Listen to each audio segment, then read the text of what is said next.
he is, yeah. All right, it is 8 o'clock. Mr. Messenger and Singler are still connecting, but I'll go ahead and begin since it's 8 and I want to make sure that we're on time.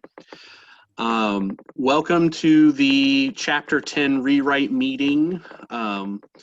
The OPTF has met over the past, I think it was like 10 weeks. So I think we had 10 or 11 meetings total. And we have rewritten Chapter 10, and hopefully you all have read it. We have sent that out in advance of this meeting. This entire presentation is being made with the understanding that you either glanced at or at least read the rules that we rewrote. We'll have various opportunities for questions, which we'll talk about in a moment, but the one thing that I wanted to clarify to all delegates is that online chess is just totally, completely different than over-the-board chess. That is the perspective that we had to take when we started this when we started rewriting these rules. There are some similarities, of course, but there are a lot of things that just have to be different. So please keep that in mind as you read these rules and process them and discuss it among yourselves and ask questions. So Mike, I'm going to turn it over to you for our introductory slides.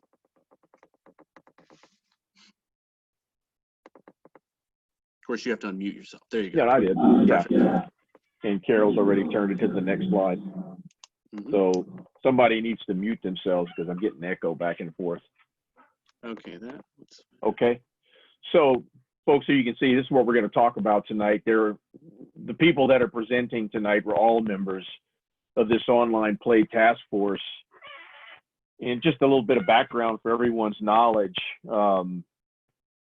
I had some discussions with Tim Just and with Ken Ballou, in particular with regard to Chapter 10, because it was my observation as a national tournament director that the thing was just grossly out of date and was not keeping up with the times and the technologies that are available to directors and players and organizers today. So after some discussion, I took an initial stab at a complete rewrite of Chapter 10 as a one-for-one complete replacement. Ken and the Rules Committee provided back some excellent comments, and those comments became the starting point from which the online play task force took the document forward. And the members of the committee came from across other committees in U.S. chess, Judith Satare, David Hayter, Ryan Velez, who you've heard already, Tina Schweiss, John Haskell, Brian Yang, Steve Emmett. Did I miss anyone? I don't think so. And myself, of course. And we spent quite a bit of time working on this, and easily every one of these people on this online play task force invested on the order of 8 to 10 hours a week, I think, on this. So there are literally hundreds of hours of think time that have gone into this, but we did not use any time increment or time delay on our clocks. So that said, so you can see that what we're going to talk about tonight in the sequence. So let's go to the next slide, Ryan, please. Okay, so some rules of the road. Ryan, I'll let you talk about the questions piece there. Go ahead. Yeah. I'm going to turn my volume down a little bit too. I think I was echoing a second ago. There we go. Okay. Yes, we're going to have several opportunities for questions tonight. The first one is I'm going to be monitoring chat in a moment after this slide. You can ask questions during the chat, and I will answer questions as best I can, and other OPTF members, when they're not presenting, can chime in as well. After the presentation, we will have live questions, and we're going to limit that to one question per person at a time. So if you have multiple questions, just raise your hand back after you ask one question, and then you'll be back in the queue. And then we are going to end at 9:30. Anyone that has questions can email them to me or Mike Hoffpauir. My email is just ryanvelez@gmail.com, and we can get that information to you if it isn't already somewhere. We'll get that to you, those emails to you, and then we will delegate those questions appropriately based on who did what section of Chapter 10. And finally, we're logging the chat for this call, and we're going to create a frequently asked questions document in the next couple of days based on that and email questions that we receive, and we will distribute that as well, and that will go out as well before the next meeting, just so that we're giving everyone the opportunity to ask as many questions as they want in advance of the special delegates meeting. So that's kind of the format that we're going to do today. So I will turn it back over to Mike, and I am going to start monitoring the chat. Okay, thanks, Ryan. So I do want to mention that we did receive one question through the Google form, and that question will be answered tonight during the course of the briefing. So we'll come to that one when we get to it. So next slide, please. So introduction to Chapter 10, and main thing I want to talk about is what these rules do not do. They do not copy what's already in the rule book in other places. There are a couple of occasions where we do restate an existing rule, but by and large, that was avoided by purpose by this committee, by the task force, because we felt that doing so was not only just replicating what's already in the rule book, but that it's kind of insulting to directors that are out there who know the rule book. Because the point is, you apply the rule book in its entirety to whatever variety of chess that you're playing. Just because it's the online chapter in the rule book, it is not intended to mean that, oh, well, I didn't find that rule in the online chapter, so therefore that issue does not apply to online play. That would be a bad assumption by anyone to make. The other thing that you'll see that is different, which we did do in the new Chapter 10, is we made very liberal and deliberate use of TD tips. I think we strived to write the longest TD tip, and we succeeded. And Judith will have a chance to talk about that. So we set a record on the length of a TD tip. Now we just have to figure out how to make one more than 1 page in length. But we've got one that takes up the bulk of 1 page. All right. So we hope that, it's our hope that after tonight, those of you who are delegates have a better understanding of what we put into Chapter 10, and that you will be able to support it when the time comes to vote. And at a minimum, we know that the Chapter 10, after it's implemented, assuming it is passed by the delegates, will provide lots of fodder for Steve to write ADMs next year. So, all right, next slide, please. So, online rating systems. Everybody knows we have an online rating system for over-the-board play, and that we've had online rating systems for online play, but there wasn't one for regular play. So we had Blitz and Quick were covered, but regular time controls were not covered. So now that is covered as well. Those rateable time controls that are available to us as tournament directors are listed in Chapter 10 in a manner similar to the way that they're listed in other parts of the rule book where we talk about rateable time controls. The difference is there is no dual ratings for online play. So there won't be time controls in between, roughly in between 30 and 60 minutes where you can be rated both quick and regular for online play. Everything is just rated either quick or blitz or regular, and you don't mix the three of them together in any way. If you're concerned about how the ratings are initialized or how they're calculated, you can click on the link that's part of this presentation in the lower right-hand part of the screen, and that will bring up the paper written by Professor Mark Glickman and endorsed by the ratings committee. But that is the official document that lays out how the ratings are both initialized and how they're calculated. But that does not overcome the ability of any TD to assign ratings to unrated players, just like we do in over-the-board play. So it doesn't supersede what's in the rule book from that perspective. Okay, next slide, Ryan, and I'll turn this over to the next presenter.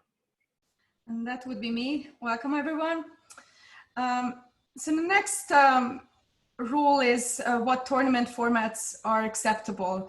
And the answer is whatever you would rate on an over-the-board tournament, you can actually do it online. So Swiss, round robin, quads, and match play, these are all formats that are described in Rules of Chess, and you are able to rate it as an online rated tournament. Team events paired as fixed roster teams or paired as individual Swiss are also allowed. So if you want to run your regular club events or quads events or a round robin, you can run it online too and submit these tournaments. What are not acceptable? These are the variants, arena type of games, blindfold, Fisher, Buckhouse, and all the 4 players and fun stuff that you can find on platforms, but these are not acceptable formats. The match play limitation that you can find in Chapter 8, Rule 4, those stand. So please, if you haven't read those rules, please go and read those rules, and then the match play have to adhere to that. So basically, summary, the acceptable online tournament formats are very, very similar to the rules of chess. So go ahead and run your tournament. And next slide is, who is the next presenter? The next presenter is Steve Emmett.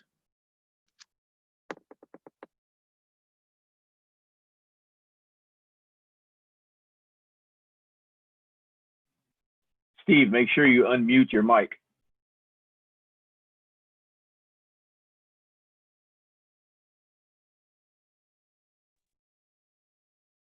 Okay, I think that's on. So online chess has a different really realm for the tournament director. When the rules were first developed, they really didn't envision what we have now. So the basic gold standard for online rated chess would be a director that is physically present at each various game location to observe what's going on and to possibly intervene in case of there's some kind of rules violation. So that was the standard when it was online chess was rateable under the over the board rating system. Now that's not possible. Now that's not done. So now this gold standard is for online chess have a director at every location. Most cases, almost every case, will not have that standard. So we have some variations from the standard, and they can be used in combination or individually. In order of preference, there's a hierarchy of the variations, and I guess most preferred variation is to have a single, or actually it's preferred to have multiple cameras on the player and on the room. And we've seen from various tournament setups that an excellent, like best practice setup would be to have a camera sort of at an angle that's kind of coming from the player, either on the side or from behind at an angle that can both show the player and his screen, or approximately his screen. And in addition, the player also has a camera from his zoom that can show what his face is doing and what he's looking at, and you can see what he's doing as well from the second camera.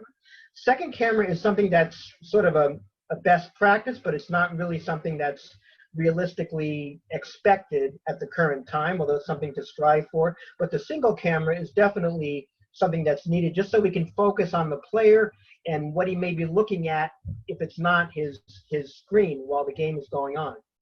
The next preferred variation is the director using fair play algorithms and other technological methods to investigate whether the player's game is realistically comparable to what it would be expected to be.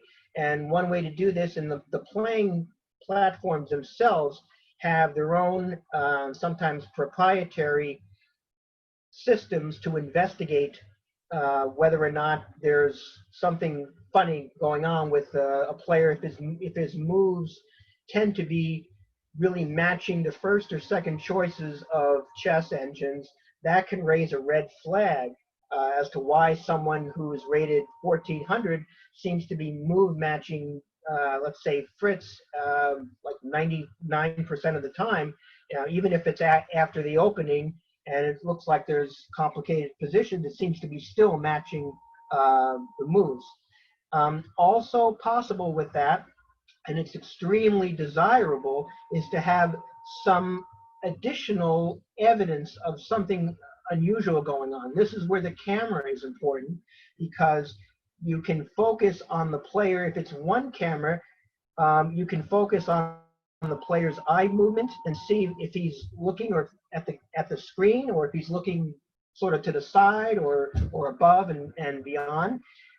We had one player in a recent event who's apparently a number of times was just looking off to the side and not focusing all the time on the screen. So that in itself doesn't prove anything, but it's supporting evidence in the case of this player who had a tremendous performance rating, had a high correlation to some best moves from some chess engines.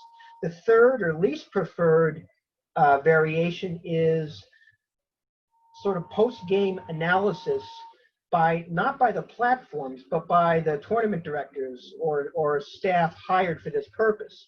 And that's least preferred in as much as it's most labor intensive, because you have to go over the games manually, and it's the most time consuming because you have to go over the games manually and see if there's anything awry. And oftentimes it's because of the volume of games involved, it's usually not done for all the games in a large tournament. It would be something that would be initiated by a player complaint. So if there's not a player complaint and it's a large tournament, there's opportunities for some game that should be looked at that may slip through the cracks. So these variations can be used in combination, but as I say, if it's not going to be director in the room, then probably the preferred variation is to have at least one camera and maybe two cameras focusing on the game. That generally tends to eliminate almost all the opportunities for fair play violations if you have the second camera watching the player and the first camera is looking at his face, and you also have the platform investigating the moves. Could we have the next slide? And the next one is Mike Hoffpauir. Okay, so I'm sorry, I jumped too quickly. So that's pretty much the role of the director involved in ferreting out issues that need to be investigating and following up on them. Okay, thanks, Steve. So looking at rule number 5, where we talk about host system capabilities, hardware and software, this online play task force, one of the things we did was after we wrote these rules, we sat back and distilled from them what are the things that U.S. chess should mandate that the vendors have as capabilities, and what are things that we would like them to have, and what are things that we feel are just optional and would be kind of nice to have. So we created a draft of that document, and that document is going to be after the chapter 10, if chapter 10 gets passed by the delegates, and if any of the changes made by the delegates affect that particular document. When that document is finished, it's going to go to the U.S. Chess office to then collaborate with the vendors out there themselves in terms of what's going to be required and optional and mandatory. And that document, at the present time, our vision in the online play task force was that that document and those requirements would not go into effect until the 1st of January in 2022. which gives all the vendors a chance to update their software as may be necessary and to make decisions whether they're going to decide to include some of the required but not mandatory features. And then, you know, many of them have a lot of the optional features already. But that'll be a document that gets worked following the delegates, you know, the special delegates meeting, based on any updates that there are to Chapter 10, and it will be coordinated by the office directly with the vendors and collaboratively built. So for software, the key is a lot of the software available through the vendors has options that players can set for their own convenience, and it's more than just setting the, you know, the style of my pieces or the squares in my chess, you know, the squares on my chessboard. You can set automatic promotion to queen, but if you do that and automatic promotion to queen produces a stalemate, then guess what? You got a stalemate. So if you're going to set, you know, we're telling people in the rule book, if you're going to set those optional settings to your liking, just be careful what you're doing. It's also important, we felt, that directors should be aware of what the optional settings are. So when a director is preparing to run an online tournament, that director should be discussing with the vendor what online options may be appropriate to turn off so that it doesn't mess up the tournament in some form or fashion, because, you know, players set their options the way they like them and didn't realize they set them like that, and now they have problems. And we'll talk more about that later. And Brian Yang and some of the other members of the task force have some very good examples about how these options can really get you into trouble or get a player into trouble. From a hardware perspective, you know, Steve has already mentioned the use of cameras in the tiered or the hierarchy of the different allowable setups to run events for online play.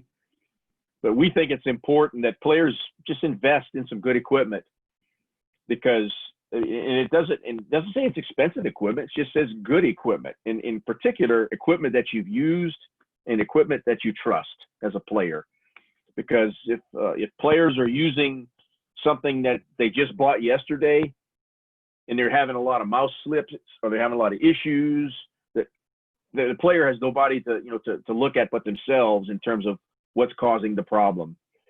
So you need to invest in, or players need to invest in good equipment.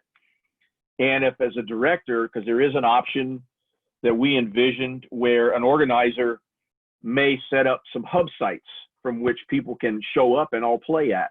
So you may have, you know, 2 or 3 hub sites around a city or some hub sites around a country participating in a national tournament.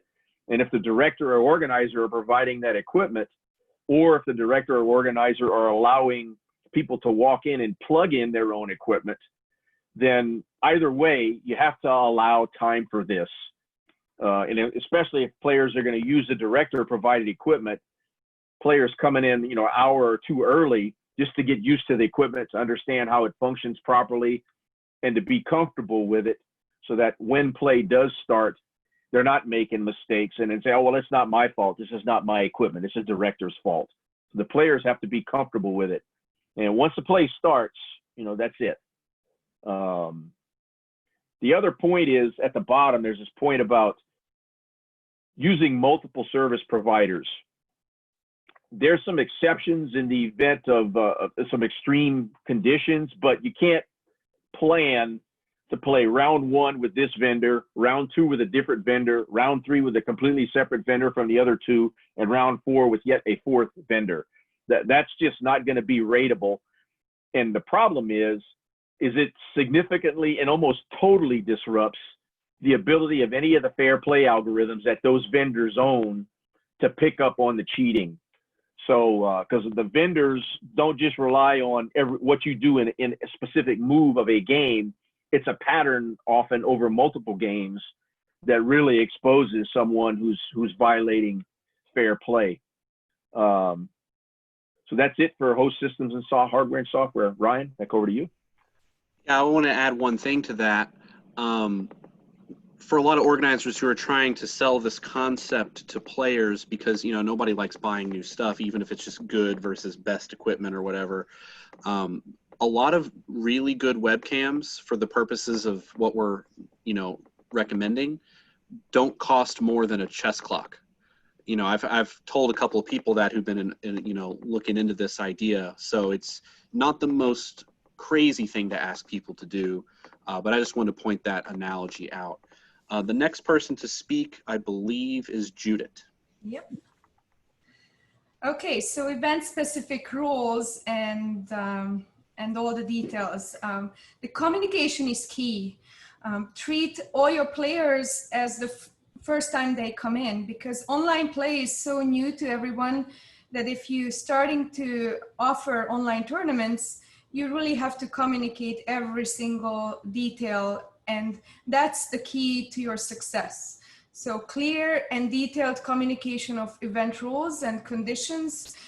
We strongly suggest that have it on your website or have it on a detailed flyer, whatever you use usually. Keep the TLA simple, refer back to your website or flyer, but keep the TLA simple. If you can and want to put in a TLA, that's always good, because people used to TLAs and used to match information based on the TLA structure, but obviously you cannot include everything in the TLA. So keep the TLA simple, and then have the event rules as detailed as possible. We are very proud to make the longest TD tip so far. I am trying, oops, this won't work because of my virtual background. It is long, it's almost a page long with 19 points. We encourage everyone to read these and use these. These are helpful list of tips, what you should include. There are some that are very trivial, right? Registration instructions, contact information, event rules and conditions, and playing condition recommendations, like regarding software and hardware. But there are some smaller details that you might forget when you start running these tournaments first time. So these should be, you should try to list these too, like testing. For example, deadlines. You're used to closing registration the day before and allow on-site registrations for an over-the-board tournament. You won't be able to do this online because you need a little bit time to process the online registrations, to make sure that you know your players' handle and USCF IDs. You need to list the players so they know who are they playing against. It's not like they can go and look up USCF IDs and handles. You have to post that, and we'll talk about that a little bit later. How you calculate, what kind of pairing system, or how do you pair? Is it automatic or manual paired? What kind of tie breaks you use? And then some of the details that might not be trivial for the players, how they make a claim. If you're not there walking around the aisle next to their computer, how do they make a claim? They need to contact you. Players with special circumstances can use game assistants, and we'll talk about that later. But this is also something that we highly encourage to list so that you can have an inclusive online event for all the players. The fair play acknowledgement should be a part of your registration process. We strongly encourage everyone to have a standard verbiage that all players acknowledge fair play, and they acknowledge that they're gonna obey and play according to those rules. And the last but not least, once the tournament is over and you post the results, make sure that you clearly state that these are tentative results. You won't be able to finalize the results until a few days, because you need to allow time for fair play screening and make sure that to be able to say your tournament was clean and the results are final. So these are the tips. I encourage everyone to go in the tentative rules and read the longest and the best TD tip ever.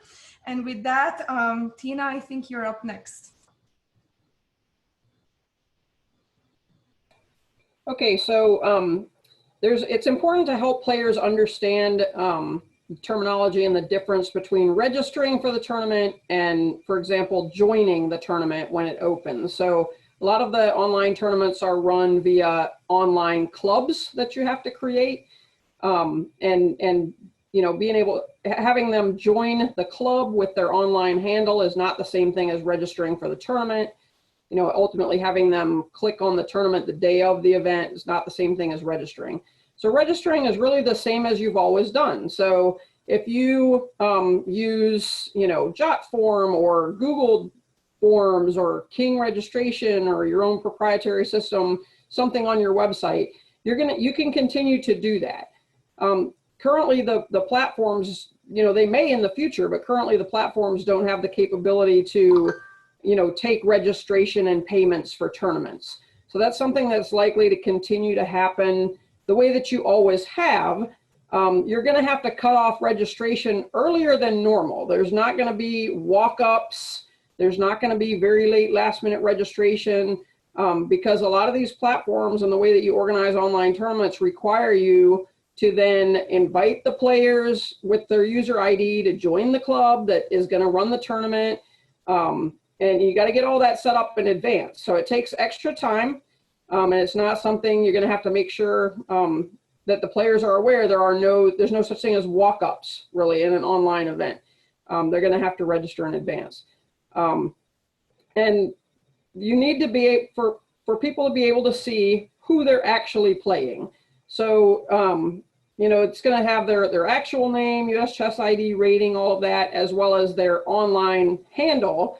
People want to refer to that and say, well, I have no idea who I'm playing if you're just pairing me with somebody's handle. Where that gets a little bit tricky is the COPPA Act, which is the Children's Online Privacy Protection Act, tells us that we can't share that kind of information. We can't just go around telling everybody that this username belongs to this 8-year-old boy. That could get, you know, that could create a dangerous situation for the child. So if you have children under the age of 13 playing in that event, you're going to have, as part of your registration process, a waiver from the parents that allows you to list that child's username in conjunction with their real name, and then it is allowed. And Mike put a hyperlink to that act, so I know that the presentation was emailed out shortly before the meeting started. It was emailed out this afternoon, so you'll be able to go into that presentation and click on that if you want to learn more about that act. And just as you would in an over-the-board event, you know, it is a TD and the organizer's responsibility to make sure that, you know, we know you are who you say you are to the best of our ability. So a lot of what Steve was saying about using cameras helps with that. So we can see their face, especially if it's like a local tournament and they're known to us. But we need to make sure that there's not just some random person that's playing under somebody else's name, just like we would in an over-the-board event, as best we can. So that next slide. Yep, next up is Judith. Yes, so as Tina mentioned, as an organizer, you have to publish the list of players. This includes real names, platform usernames, and USCF IDs. So when you cut off the registration, this should be one of the first things that you do. You post the final list of players so players have enough time to either check it out, print it out, or save it somewhere so they know who they are playing against. Next up is pairing. When you design your tournament, you basically can have two separate choice. One is you run the tournament on a platform and the platform runs the tournament for you automatically. The other choice is to hand pair, use your good old laptop to pair, and you hand pair, match up the players. Either way, the pairings are in accordance with your rules of chess or close approximation. Why do we say close approximation? Because the automatic pairing have a few unique circumstances which the system takes into account. For example, if players are not active, even though they join the tournament, they are in the tournament. If players are active, they won't get, players are not active on the site, they won't get paired. Normally you would pair them and then you would give them a forfeit loss if they don't show up. But here online, they are just simply not get paired. So small differences, but the main idea, the Swiss pairing system works on most on the online platforms. The other question is, what kind of ratings do you use? If you choose a platform's automatic pairing and tournament run automatic, you pretty much don't have a choice. I think most of the, I take that back. So I think there are 1 or 2 platforms that have the ability to choose between ratings. You have to define what kind of ratings you use when the pairing occurs. So if you use a certain platform and the platform only can use that platform's rating, you have to have that in your event description, and that's what the pairing will be based on. If you hand pair, obviously you can use a different rating system. You have the option of using the over the board regular rating, for example. Just make sure it's doable, because not every platform can do things that you might want to do. So make sure it's doable. The last thing that I mentioned already is that the platform can pair automatically, or if you're using the manual pairing, again, make sure that you have the ability to manually pair up. Either you issue a match command, or you have to request the players to challenge each other. So these are the options. Just plan your event and make sure to be really clear what's possible and what's not. Same with actually the buy requests, right? If you hand pair the tournament, you can take buy requests. Most of the online tournaments, automatic tournaments, cannot take any buy requests. So this is a little bit different than over the board. How do you handle games that are not completed? Include this information in your event rules. Obviously, any unplayed game should not affect rating. Most of the platforms, if one player doesn't show up, it automatically awards the game to the other player who showed up. The online platforms treat it as a real win. You have to manually go in and know that those will be a forfeit win for the player, and you have to adjust the standing, the wall chart that you will submit to a rating. The started and not completed games, interrupted games, and abandoned games, I believe we will be talking about that later, but you should also state how you handle these. Obviously, if a disconnect happens, players are responsible for this. So if in the middle of the game, one player disconnects, the win will be awarded to the other player.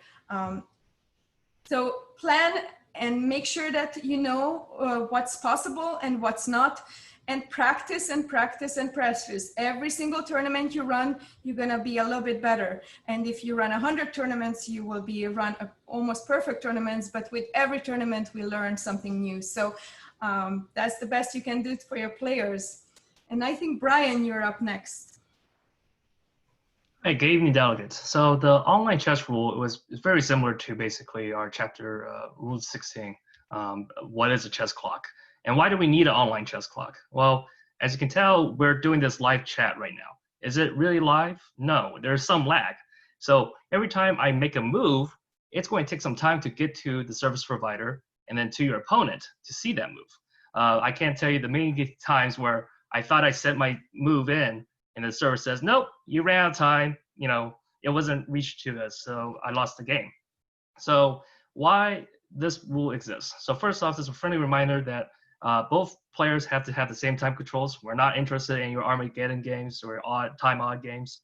So that's referring to back Rule 3 a couple slides ago. But mainly, the official clock is the service provider clock. Whatever is displayed on your screen, that's the official time. You can't have like a little timer here that says, oh, no, but mine says I have this much time left. No, because there is some transmission times, some lag. You know, I have fiber internet, but somebody else might have just Wi-Fi. So those compensations are all calculated by the service provider. And a very objective way to do that is having the online chess clock be the service provider. And so thus, basically any time forfeit claims basically is if the clock says the time is out, the time is out. You can't claim that you have 0.1 second left. So basically the gist is that this is to replace what is currently a guidance is there's no physical separate clocks that you can use. You only can use the online chess clock. So. On the next slide, Brian is up again. Okay. So on rule 10, it's the drawn game, our favorite rule number 14. So basically everything is very similar. We didn't change the rules of the draw game. So those definitions are all the same. So your triple occurrence of position, insufficient material to continue, to win on time, 50 move rule, 75 move rule, all of those are the same. The difference is that these service providers may sometimes rule the game automatically. So for example, the very common example is a triple occurrence of a position. Should your player settings may say that, hey, I want this game to be declared a draw automatically when a triple occurrence has occurred, that could be a player setting that you can turn on and off. It may not be, but the point is that the service provider is actually doing that. You don't have to make a claim, you know, unlike over the board where you have to fill in the score sheet, call TD, hey, I'm claiming a 3-4 repetition. It just does automatically. So because both players are afforded the same assistance, we, OPTF, agree that this is allowed. That's something unique to online chess for sure. In terms of the drawn by agreement, typical move order or draw offer order is you're supposed to make your move, offer the draw, and then press the clock. Unfortunately, in online chess, when you make your move, you start your opponent's clock. So what we recommend for online chess is you first offer the draw on your time, so you're not distracting your opponent while they're making, you know, their thinking time.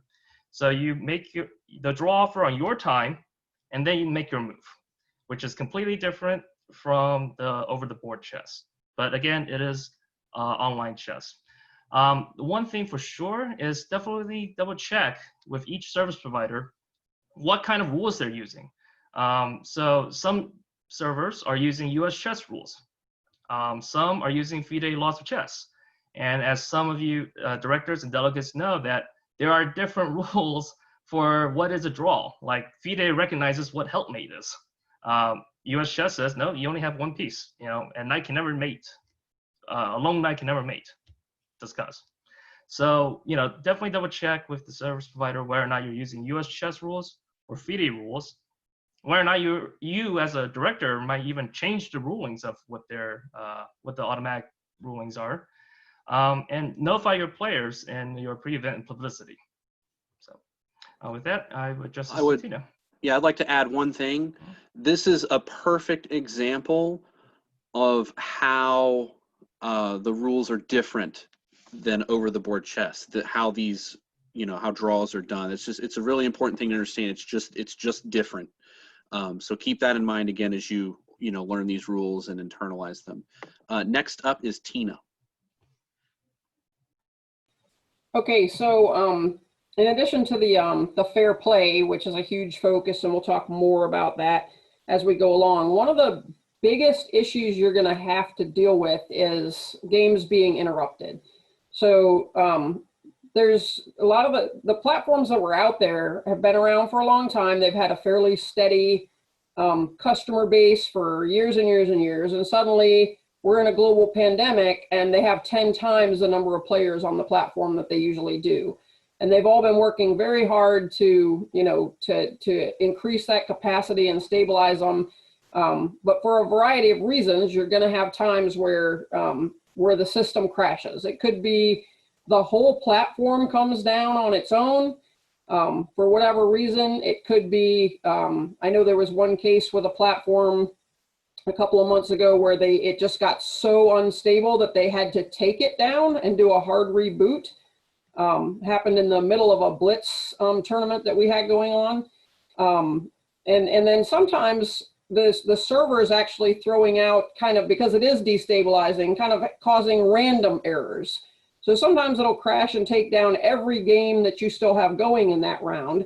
And sometimes it'll just cause problems and weird errors for some of the games that are still going in that round.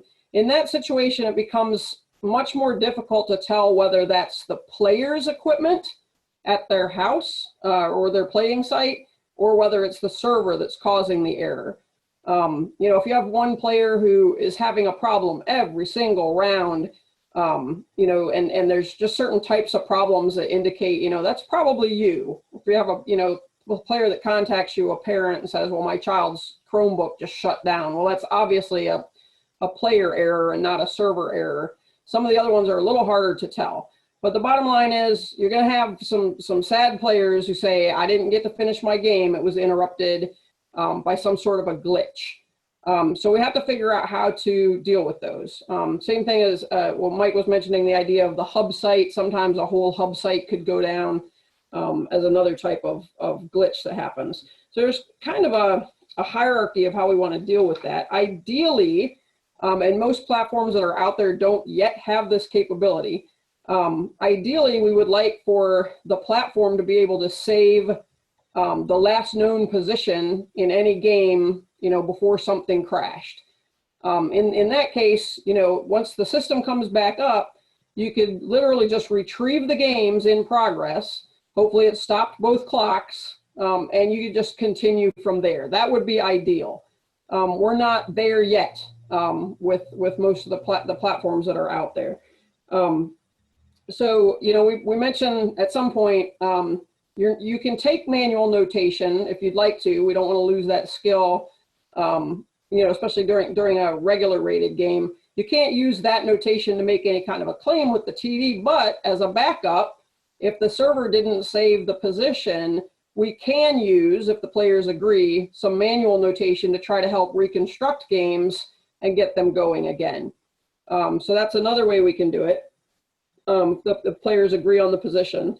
If you just have absolutely no way of knowing, you can actually just restart the round or restart all the games in the round that had not finished yet when the interruption occurred. You can just start over from the first game, from the first move. You know, reset the clocks and say, okay, you're not obligated to play the same moves you played before. It's just a new game. That may be something that we have to resort to. Another thing that you can do is after the fact, if you have players hopefully with an open communication line to the tournament directors telling you, hey, you know, my game got glitched out and you're pretty sure it was a server type of error, and you go in, like if it's the type of tournament where the platform is running the whole thing automatically, you can't really stop the tournament in the middle, but you can go back afterwards and say, okay, I see you were up by 17 points in material and had mate and won when everything crashed. It's totally your discretion as a TD to say, okay, I'm going to award this game a split result.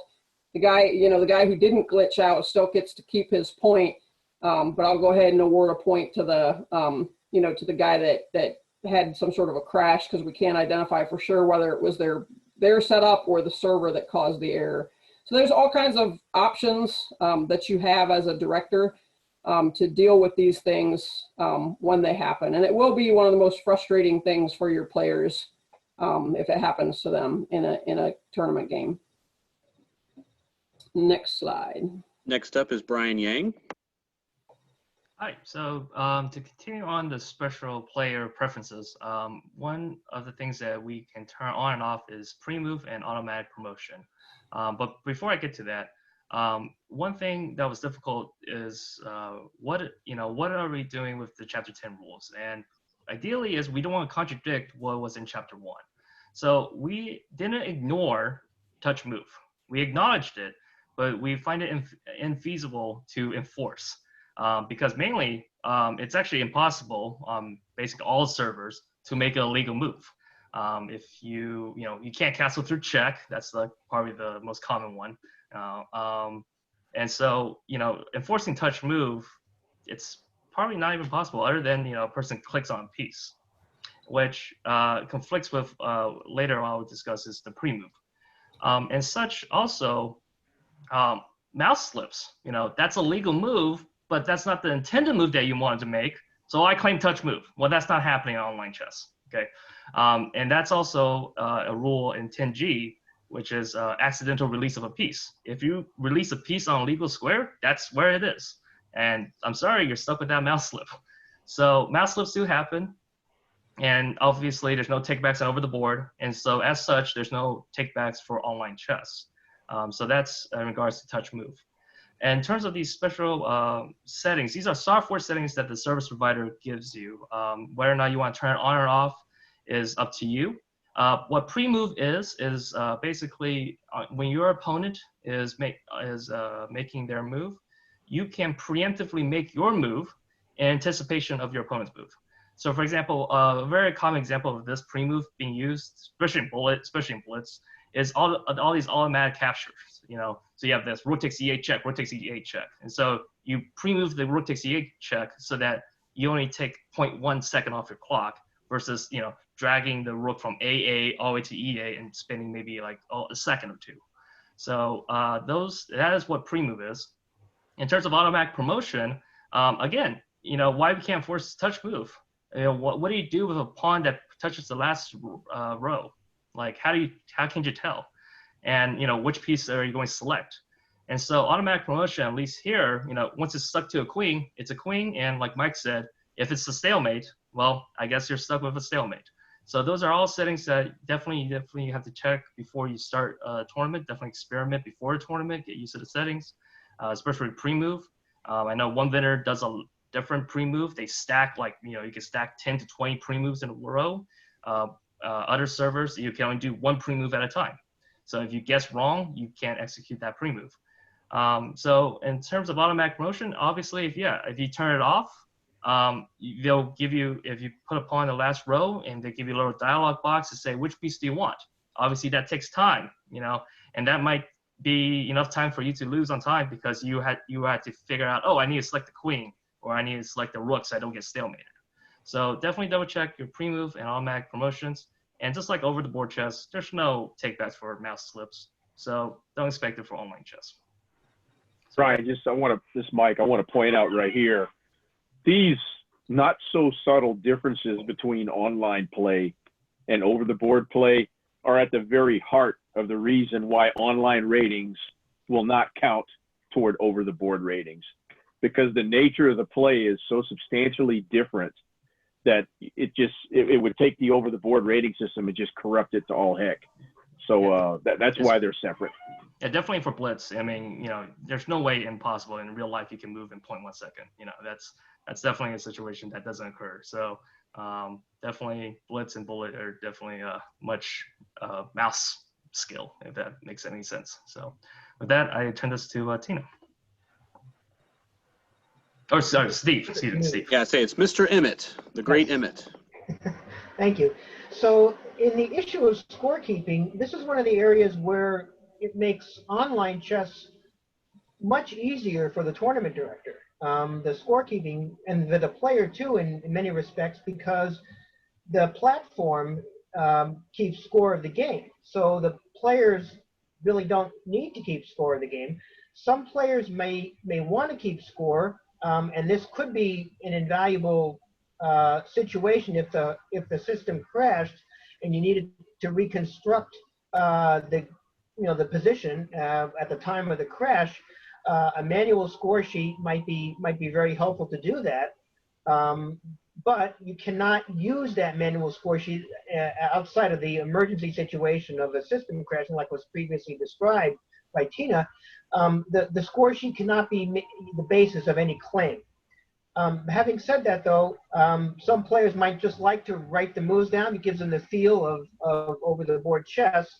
The director really needs to be able, if a player is writing the moves down, or so he says, the director needs to have the right to inspect that, to make sure that he, in fact, is writing the moves down. But in most cases, you won't find players writing the moves down, and that's going to be a feature of online chess that's going to make it so much more pleasant, presumably, to direct these kind of tournaments in that respect, because you don't have to have the players, you don't have to inspect the score sheet to see if they're missing moves, if their moves are invalid or some other defect in the score sheet, because it's provided equally for both players, the score sheet. There are some requirements, though. The score sheet must show the last moves made by each player. And that's important, that you see it from, you can be able to tell what move you're on by what move was the last move made. Also, it needs to be able to provide as an option that the player can call on to show the moves, all the moves of the games by both players. So that's important too, to have the last move and potentially to have all the moves made visible. And also a nice feature is that when the game is over, the players have the option of getting a PGN file of the entire game, presumably emailed or downloaded to them. So they'll have a record of their games that they've played online. And this is something that is very difficult to do in most tournaments, except if you're using, let's say, a DGT board. Most cases, you're not going to get a PGN file of the game unless someone else does it and then puts it, gives it to you. So this is something that really should be a nice feature to look forward to in online chess, as long as these requirements are maintained. Is there another slide to this? I think this is at the end. Nope, I think that was the last slide. Yeah, that was the last slide for that. And Judith is up next, and I believe there are 2 slides for this one. Yes, thank you. So we would like to encourage everyone to offer your online tournaments as inclusive as possible. Include everyone, players with special circumstances as well. There is a US Chess guideline for accessible chess events developed by the Accessibility Committee led by Janelle Losoff and Martha Underwood. And there's a hyperlink in the document that you got from Carol shortly before the presentation. I encourage everyone to click on this because this is a document that that's very comprehensive and offers you a lot of tips and tricks what to do and how to serve your players and how to run inclusive events that you can include, and everyone can participate regardless of their circumstances. If you have a player with special circumstances, make sure to offer them game assistant. This is an additional person that would help your player play online chess. Just as in the over-the-board tournament, you can request a game assistant for your online tournament. One of the special requirement is that these game assistant and your player, they must agree that the action of the game assistant on the game platform are considered the player's own action. So, for example, if a player tells a move and the game assistant accidentally moves a different move, the player has to acknowledge that that incorrect move that the game assistant made, it's his own action. There's no take back. So this is very important for everyone to understand, and this is also special and different than the normal, the over-the-board rules. Provided the game assistant with an instruction sheet and best practices, and we'll have that next slide in a minute. And it's very useful if your game assistant obviously have chess experience, knows how the pieces move, and familiar with the playing site. It avoids a lot of confusion and a lot of mistakes. Also, if you have a speech synthesis, if your host platform supports it, please turn it on, and that should help you with serving your special players with special circumstances. And if I can have the next slide. We have some tips to how to help these players. If you have an instruction sheet, what their players and their game assistant can or cannot do, that is always very useful. And I know we'll update guidelines with some online tips as well.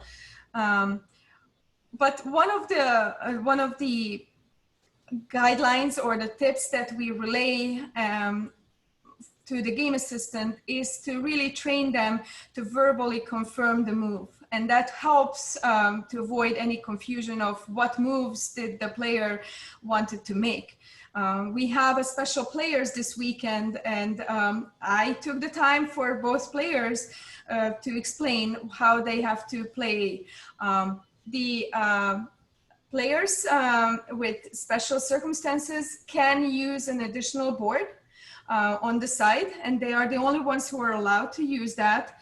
And once they play on the side board, they announce their moves to the game assistant, and we highly encourage to take that time. The game assistant should verbally confirm what move they heard, and they make the move online, and vice versa. When the opponent made the move, please have the game assistant verbally say that move, and then again the player should confirm verbally what that move was. These all help to minimize the errors and make a better experience for everyone. I think David or Tina, you guys are up next.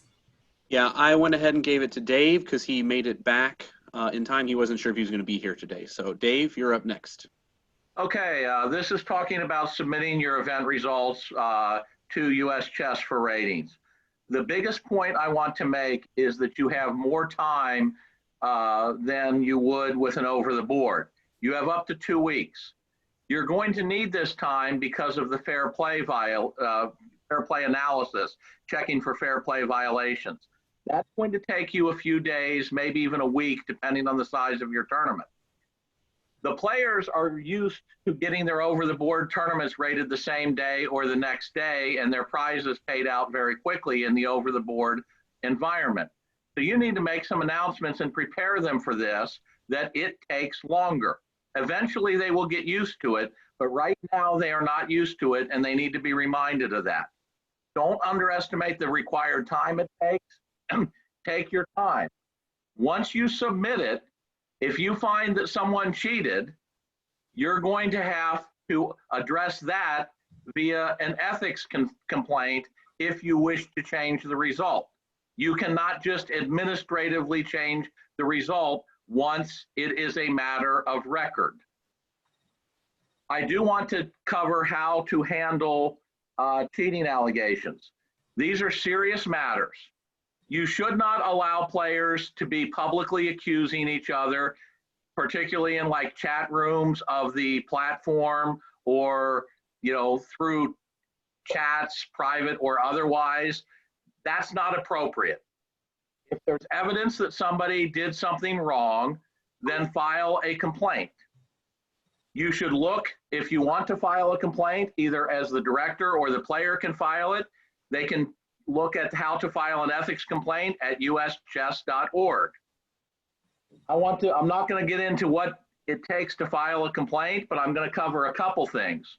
One is the ethics committee rules on the evidence and the case in front of them. It is up to the complainant to gather the evidence. So if a complainant says, my opponent cheated, you need to take action, what's the evidence?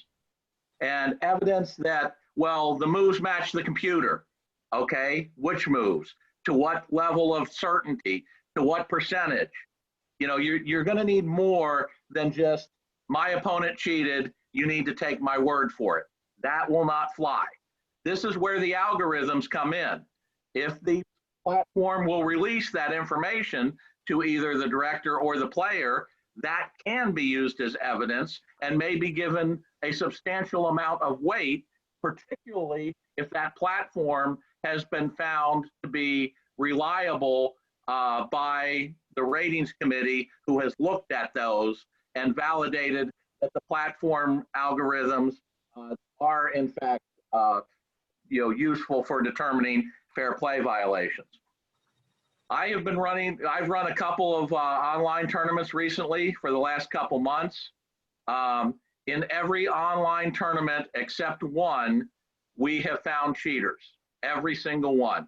The only one we didn't was a senior event, and my speculation is the seniors just don't know enough to use chess engines. They don't know how to use computers well enough. But the kids do, and we have found it every time.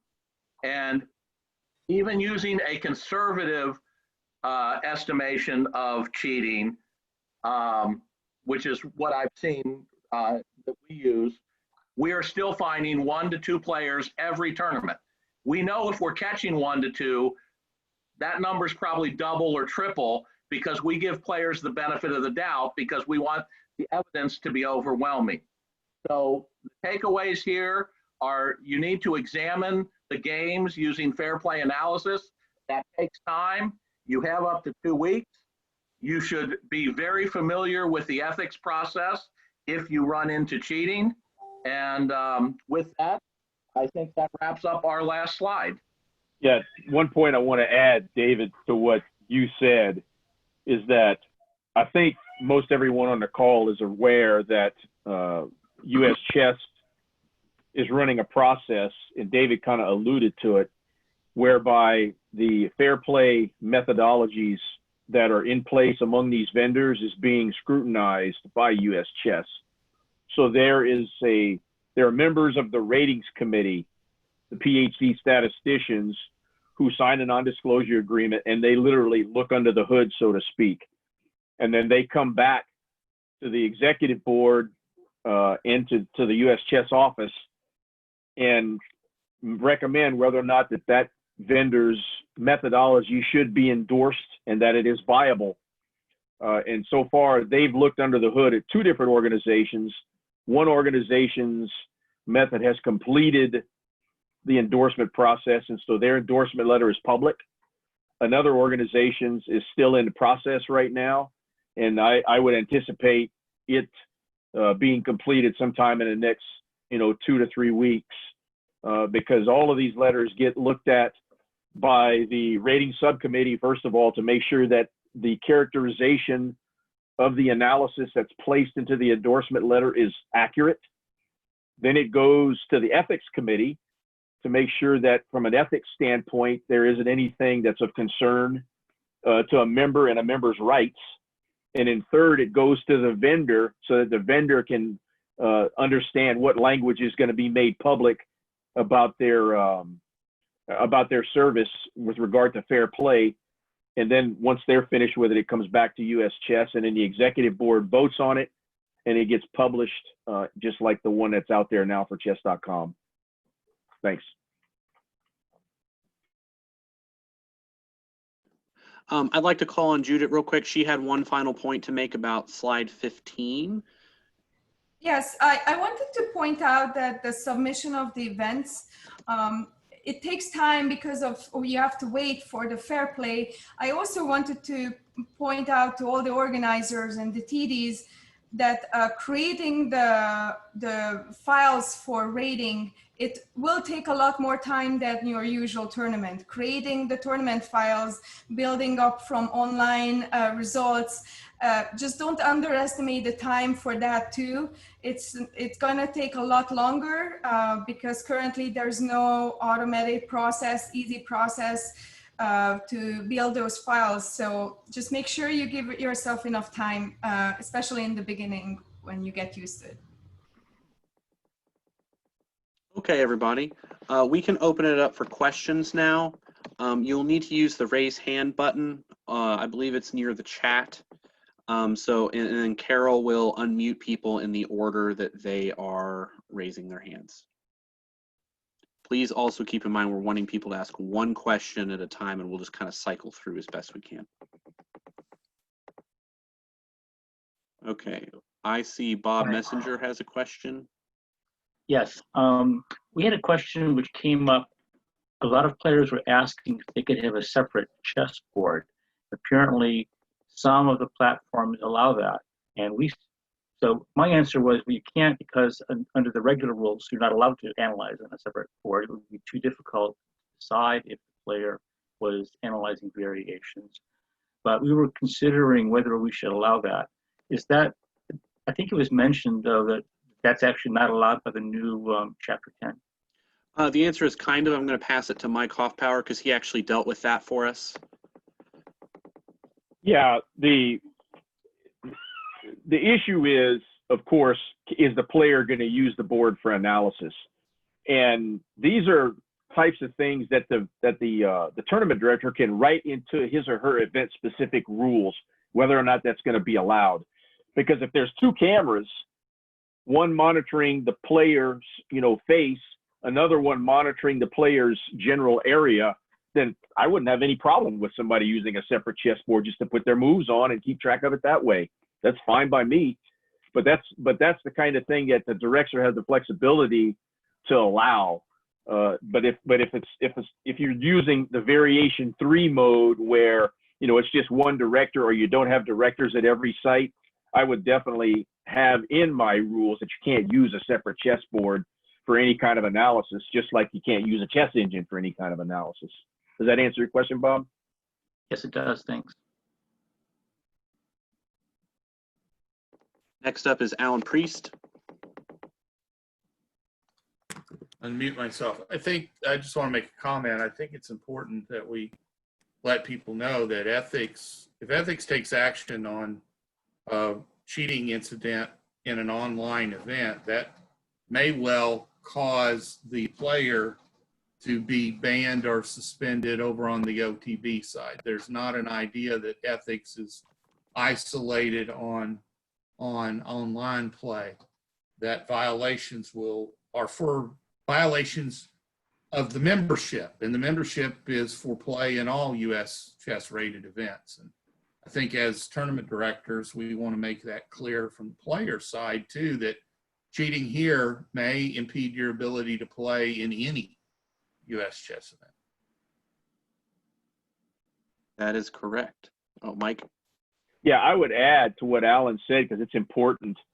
And as a director, I know when I run an online event, I'm going to have as part of my entry form for a process where the player has to acknowledge that they understand that their play is going to be monitored full time by a playing algorithm that's provided by the service provider, and that their games are subject, to detailed review. In addition, because of the COPA Act, I would also have a checkbox for the parents to allow the player to participate in a tournament. And I personally would require the parents of players to attend a pre-tournament conference or, a Zoom conference like this, so that the parents can be instructed. Because what's being reported by, directors in the online play task force is that the cheating is the younger crowd, especially the crowd under 15 years old, is where the cheating is predominantly occurring. So the kids are just doing it because either they don't know any better or they're just thinking that they're being slick. So instructing the parents and informing the parents so the parents can be involved in the discipline process on those players is what I would do as a director. If I were running an event that I know was going to have kids playing, I would require the parents to attend some kind of an online pre-conference so that they can all be briefed on what's going on. And we often include some links, educational videos about cheating, prevention for the parents to use that in a one-on-one conversation with their kids. And that is very effective in my experience. Next up is Bob Messenger again. My second thing was about verification of player identity. And what CCA is running tournaments in ICC, and ICC have been using pins so that it's a way of verifying that somebody who enters a tournament is actually that person. Unfortunately, pins aren't really usable right now because of the redesign of the website. So we had a problem, especially we had a problem with foreign entitled players, because they don't have active memberships, so they couldn't have pins. So we had a player who said he was a GM, he entered the tournament, and then he lost all his games. So we have a feeling that maybe that wasn't really the GM. So that's a little hard to track down. So I'm hoping that the new website redesign will have an authentication system that will allow us to verify identities, including foreign GMs who may not actually be U.S. chess members. That's really more a comment, I guess, than a question. Yeah, I was gonna say that's more a Tina question, but as far as the website capability goes, that might be more a Carol thing. But I don't think we currently have anything that, because we weren't making the website for identity verification when we started that project. So I'm not sure that's in there or not. I don't think Oh, so. well, we were told that because the pins were going away because there's going to Yes. be a new system for identification. Okay, let's let Carol talk on it because Authentication. I am not the guy for that. All right. So my understanding of the current state of that is that there will be some additional development work to allow for validation of memberships for individuals to ensure that there is a current membership, to validate identity, like through some biometric or some other mechanism. You know, that's not going to happen, but the ability to validate that somebody's membership is valid, is current, is in development. And Bob, I acknowledge it doesn't address, a core question. Say, hey, I don't like Hal Spreckman, so I'm gonna register for a tournament as Hal Spreckman, and I'm gonna crash his rating big time. Unless you've got a system in place to check those identities in some kind of a way. Pick up my ID card, I show it to you on my camera, and that's my face on that ID card.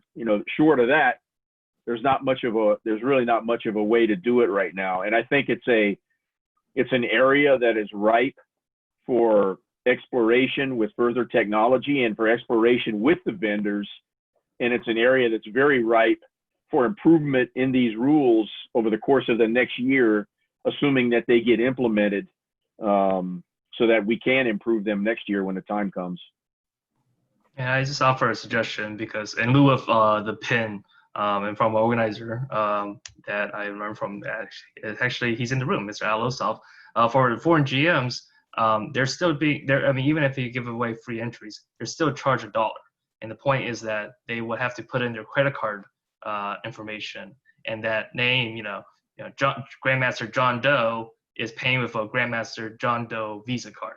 Okay, that's at least, it's something. It's not perfect, but it's at least something. So. But I'm an 11-year-old Grandmaster. Okay, next is Richard Williams, and then I have two questions. One was emailed to us, and one was more of a comment from Bill Goichberg, but we'll do Richard's question first because he raised his hand. Well, my question, I think, was on that same point that Mr. Goichberg asked in chat. Is the I read the rules, and I'm reading them that if we have a fair play violation and we make a forfeit or some kind of determination of the game, something that doesn't necessarily match with the way it turned out, on chess.com or wherever, it says we're supposed to contact the office. Are we obligated as tournament directors, if we have a fair play forfeit, to make an ethics complaint under the rules as written? I will give this question to Dave. You are not answer. right. You are not obligated. However, if you submit the rating report and the tournament is rated, and then you wish to change the result of the game, then you must file an ethics complaint in order to change the result of the game. If you say, well, the tournament's over, I'm not dealing with this cheating allegation, result stands, and I don't want to be bothered with an ethics complaint, have at it. I think that's maybe not a good practice. I think if you encounter an ethics complaint, the right thing to do is to file it. Or if you're not going to file it, and an organization that I work for does not necessarily file every time, but they have their own system of discipline. So you can make a decision that we're not going to file an ethics complaint, we're going to handle it in-house, that's okay. But if once the tournament is rated, you want to change the result, then you're going to need to go through the ethics process, and that's going to lead us right into Bill Goichberg's question. Well, Ryan, I would submit that, you know, let's take the case that Richard was describing, and I'm going to assume I was the tournament director, and I decide not to file a complaint. Then this player gets caught in another tournament doing the same thing, and that director decides to turn the player in. And it's uncovered as part of the investigation process that he not only cheated in my tournament, but he cheated in Steve's tournament as well. And Steve also decided not to turn the guy in.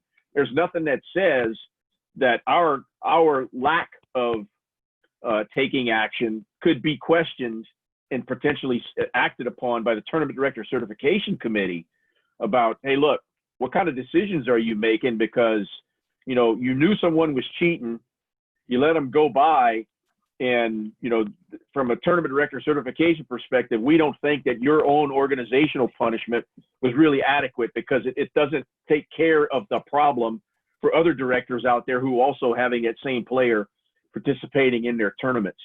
So it's a tough question, and I think that it's going to become one that, you know, as lawyers say, it'll become part of case studies as we learn more about online play and how to deal with these kinds of situations. I would like to recognize Bill Goichberg. I think he's actually already unmuted somehow. Yeah, I'm here. I think there are two big problems with this rule that you have to file an ethics complaint to edit your rating report.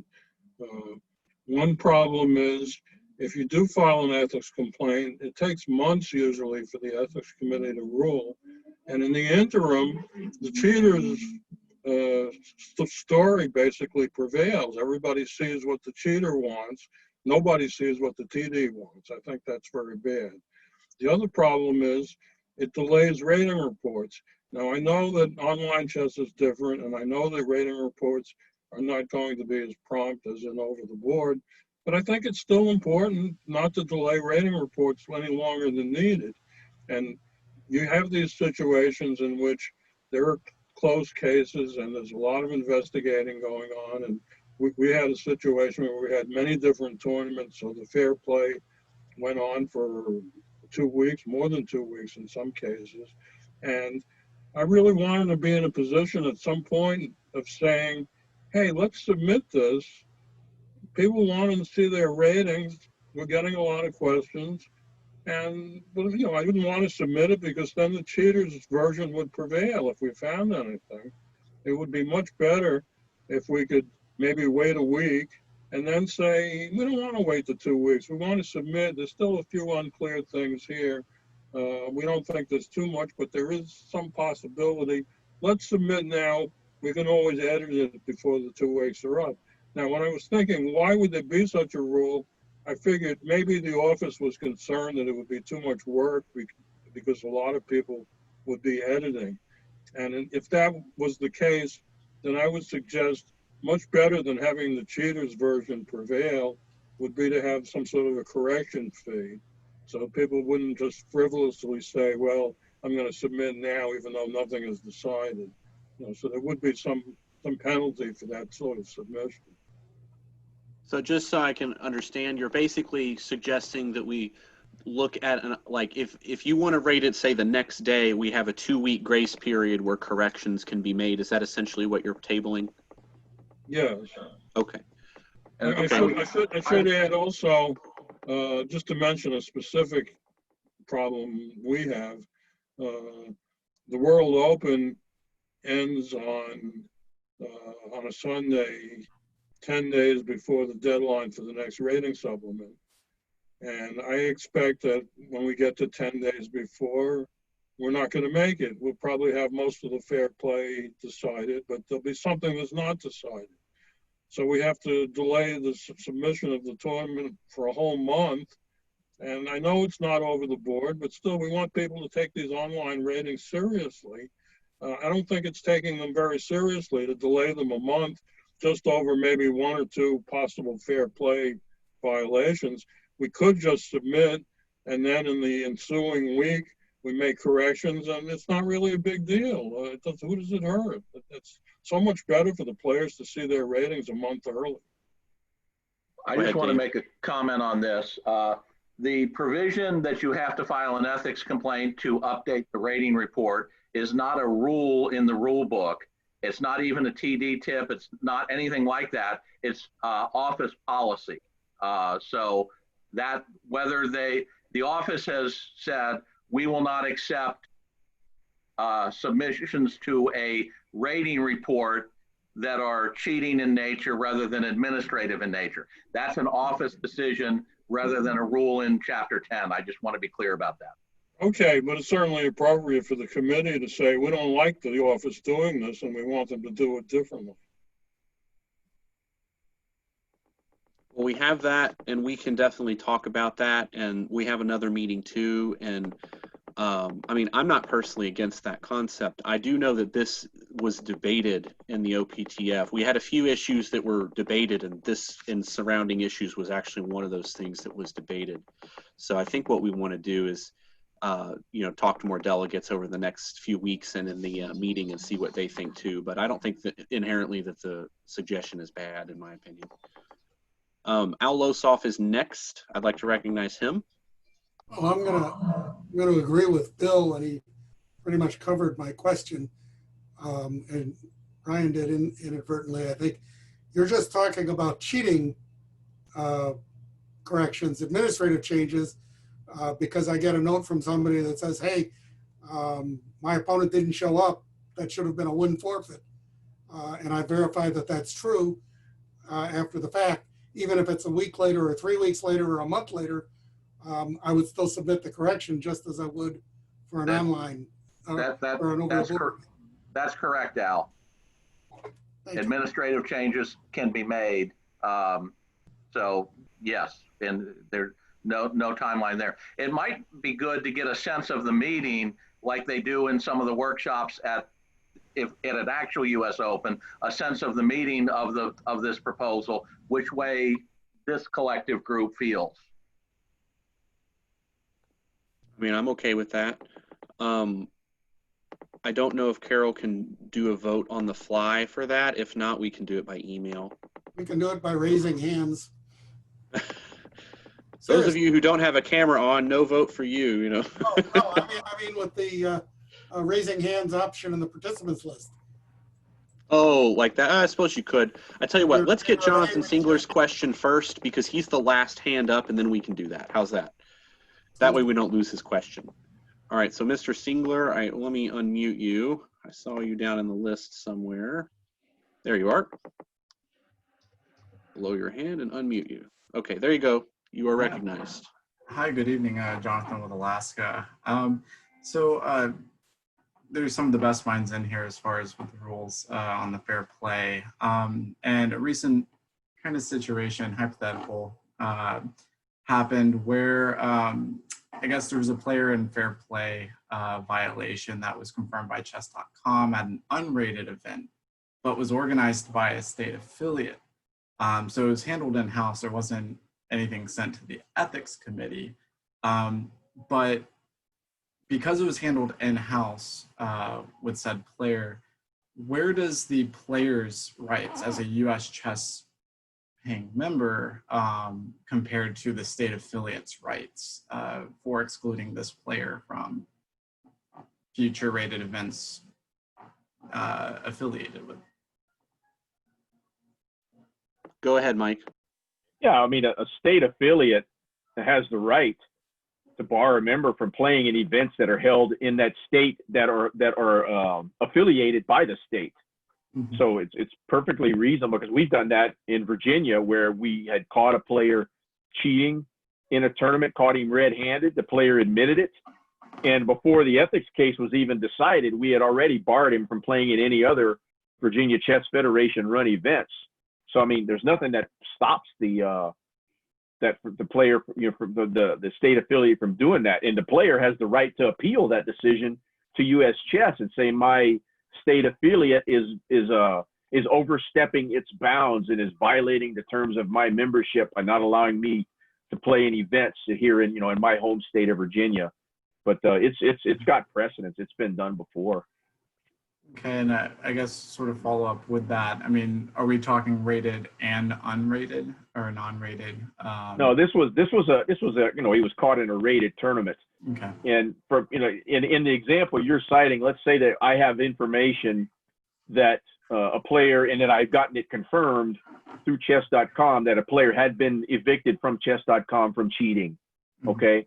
And then now that player is, and it wasn't in a rated event, it was just in a chess.com tournament. They threw him out.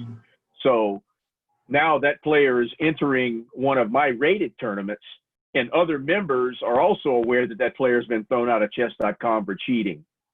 So do I bar the player from entering my event or not? You know, that's a decision that the director has to make.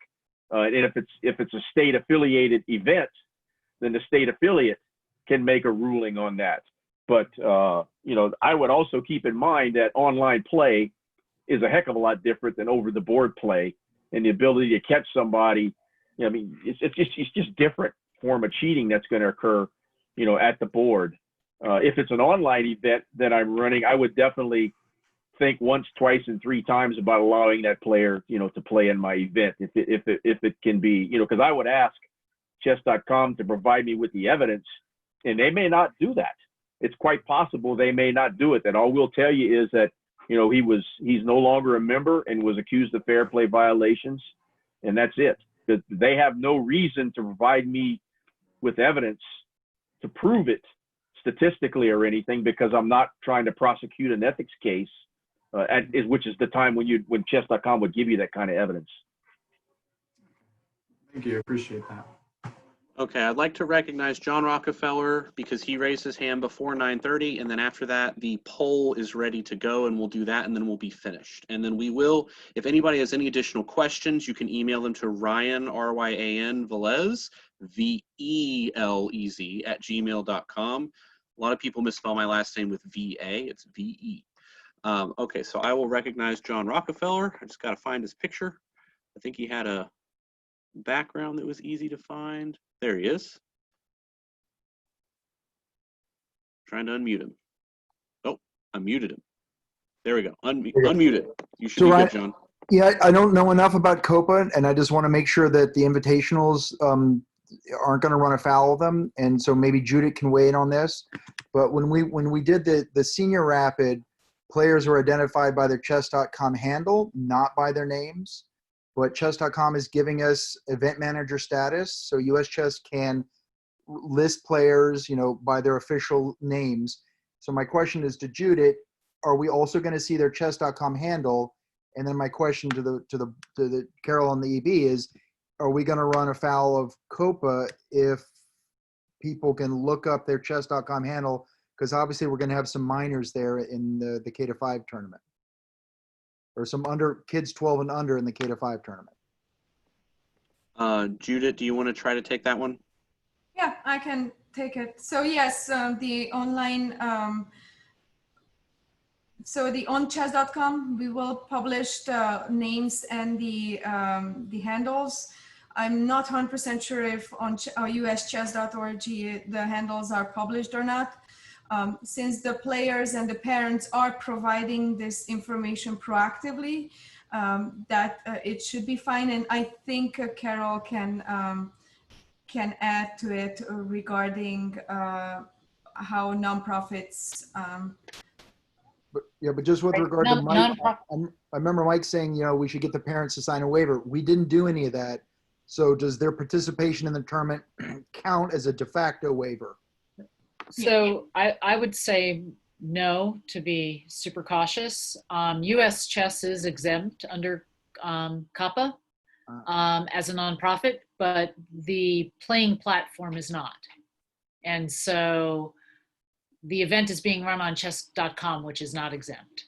And so I think it might be good to retroactively, we have a week before the K5 to go back and get waivers. And I think that's a good practice to. I would add to that, John, that it's an issue that somewhat restricts. So just because I'm running an event under the banner of the Virginia Chess Federation as a nonprofit organization, chess.com is not nonprofit.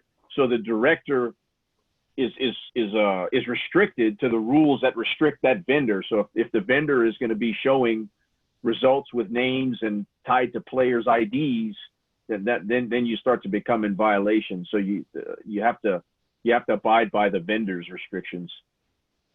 And does US Chess have a standard waiver template, or is that something that that Carol, you could ask a lawyer to get to us? We could easily send it out to the parents, but we don't have that template, that Yeah. waiver. I have one. I have not vetted it, but it will probably suffice for this weekend. Mike Neatman pointed out that there are probably some herring participants who fall into this category as well. And Tina pointed out that some barber participants. So I'm glad you raised this point, John, and I think we can get it done. Okay, and then the other part is the Weir Montreal is tomorrow night. So there's not, I don't know if we're gonna have time to get anything done by then. Well, I wonder if we don't publish the kids' names. So currently, Yeah, these rules are not in effect yet, so. Yeah, technically these rules don't go in effect. Assuming the delegates pass them, they won't even be in effect until September 1st. It doesn't have anything to do with it doesn't have anything to do with these rules. It has to do with COPA. Exactly. True. and if we don't publish it on chess.com, just publish it on US Chess, we should be fine, because US Chess is a nonprofit, right? I mean, the difference with the Weir Montreal is it's being paired by chess.com, but we did send them the registrants list. So I don't know if And- Jake Fee is putting in their name or their chess.com handle. I don't know how they're going to handle that. So the players, I'm pretty confident chess.com is not going to violate the COPA Act. Okay. I think I know the way that they're going to do it for tomorrow, which is they're going to force join all the players' usernames into the proper club for tomorrow, and then they're just going to have the players play under those usernames, sort of similar to the high school senior rapid. And I think we can not publish their real names on the website, and that would be a solution during the live stream as well tomorrow. So the real names wouldn't be on there, just the usernames of the players. well, on chess.com, right? Yes. But US Chess, we have the list of players along with their handle. So in principle, someone can go to US Chess's website and then match it up on chess.com. But that's an issue. Okay, I think we're gonna have to handle that stuff off of the call. I'd like to get the vote done. Carol has written that up, so she is sending that out.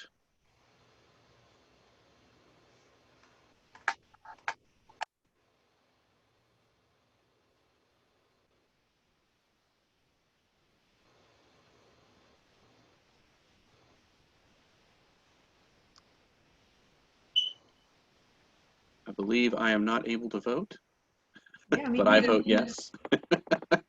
I think the panelists can't vote, but I vote yes, so. Okay, Yeah, I can't vote either, but I'd like to vote yes.